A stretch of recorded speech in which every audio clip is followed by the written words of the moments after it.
अब महंगाई इतनी ज्यादा बढ़ गई है कि सिलेंडर 350 रुपए किलो, 400 रुपए किलो।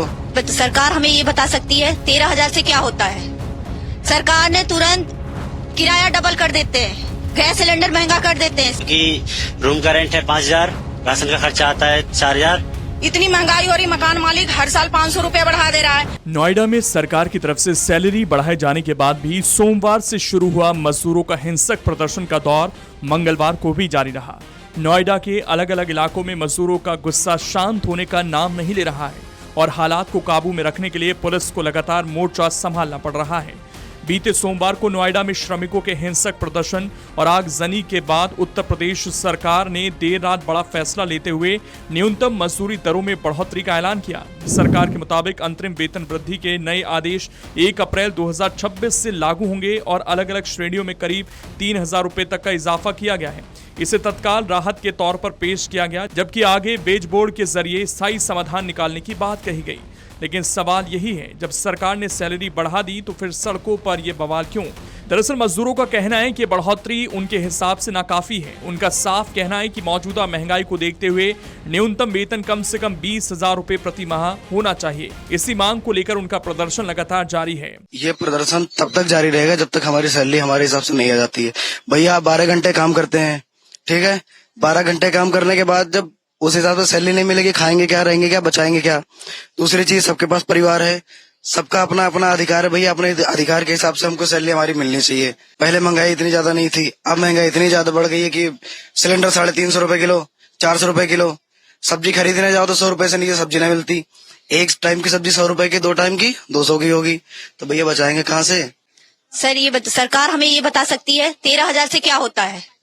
सरकार ने तुरंत किराया डबल कर देते हैं, गैस सिलेंडर महंगा कर देते हैं। सिर्फ उन्हीं को सिलेंडर मिलेगा जिनकी कनेक्शन हो रखे हैं। जो जिनके पास कनेक्शन है वो क्या भूखे मरेंगे? कंपनियों ने खाना देना बंद कर दिया है। इतने में हमारा गुजारा नहीं हो रहा, हमें पैसे और चाहिए। क्योंकि रूम का रेंट है 5,000, राशन का खर्चा आता है 4,000, तो हमें क्या बचता है इसमें? प्रदर्शन सर जब तक चलेगा, जब तक हमारी मांग पूरी नहीं होगी, हमें खर्चे के बराबर पैसे नहीं मिलेंगे, 20,000 नहीं मिलेंगे तब तक। 10 साल से ओवर टाइम 46 रुपए ही चल रहा है, 1 रुपए भी नहीं बढ़ा है। हमें चाहिए 18 से 20,000 रुपए प्लस हमारी ओटी 4 घंटा हम लगाते हैं, 3.5 घंटे ओटी मिलती है हमें, आधा घंटा काट लेते हैं लोग लंच में। इतनी महंगाई हो रही, मकान मालिक हर साल 500 रुपए बढ़ा दे रहा है। गैस सिलेंडर जिसका कनेक्शन नहीं है 300 350 रुपए किलो, प्लस बच्चे का फीस हम लोग कहाँ से कर पाएंगे? हमारा नहीं हो पा रहा है। सरकार से यही है कहना कि हमारे 18 से 20,000 सैलरी किया जाए। अब आपको एक एक कर वो तस्वीरें और हालात समझाते हैं जो मंगलवार को नोएडा में देखने को मिले। सबसे पहले सेक्टर 70 की तस्वीरें सामने आई, जहां पुलिस ने फ्लैग मार्च किया। हालात को बिगड़ने से पहले कंट्रोल करने की कोशिश की गई और इलाके में सुरक्षा बढ़ा दी गई। इसके बाद नोएडा फेज 2 से खबर आई, जहां प्रदर्शनकारियों ने एक बार फिर इकट्ठा होकर पथराव शुरू कर दिया।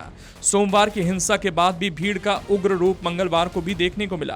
पुलिस को मौके पर तैनात किया गया और भीड़ को हटाने के लिए कार्रवाई करनी पड़ी। सेक्टर 121 के क्लियो काउंटी के बाहर भी हालात बिगड़ गए। यहां भी मजदूरों के प्रदर्शन के दौरान पथराव हुआ, जिसके बाद पुलिस ने हस्तक्षेप कर भीड़ को तितर-बितर किया।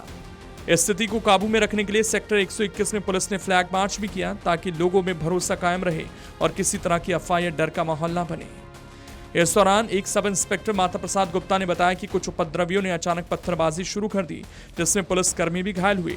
उन्होंने कहा कि कुछ लोगों को हिरासत में लिया गया है और उनसे पूछताछ जारी है। कुछ लोगों ने पत्थरबाजी की थी, जो उपद्रवी लोग थे।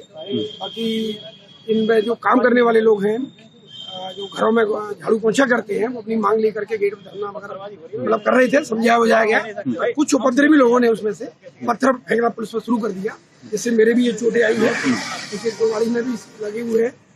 और बाकी इनको पहचान लिया, पकड़ लिया, मौके पर पकड़ लिया है। बाकी पूछताछ की जाएगी कि इसमें जो काम करते थे या उनके साथ आए थे या ये इधर उधर से आए, अभी ये क्लियरिटी नहीं है। फेज 2 इलाके में लगातार पुलिस की मौजूदगी बनी रही, जहां प्रदर्शनकारियों को हटाने के लिए सख्ती करनी पड़ी। यहां भी पथराव की घटनाएं सामने आई और हालात को नियंत्रित करने के लिए अतिरिक्त फोर्स की तैनाती दिखी। वहीं नोएडा फेज 2 में मदरसन कंपनी के बाहर भारी पुलिस की तैनाती देखने को मिली, ताकि कोई अप्रिय घटना न हो सके। वहीं फेज 2 में एक कंपनी के बाहर कर्मचारियों ने शांतिपूर्ण तरीके से अपना विरोध दर्ज करवाया। कुल मिलाकर अभी ये गतिरोध खत्म होता नजर नहीं आ रहा। सरकारी आश्वासन मजदूरों की मांगों के सामने बौने साबित हो रहे हैं। वैश्विक संकट के इस दौर में ये प्रदर्शन उद्योगों को भारी नुकसान पहुंचा रहे। अब कैसे इस स्थिति को सामान्य किया जाएगा, ये देखने वाली बात है।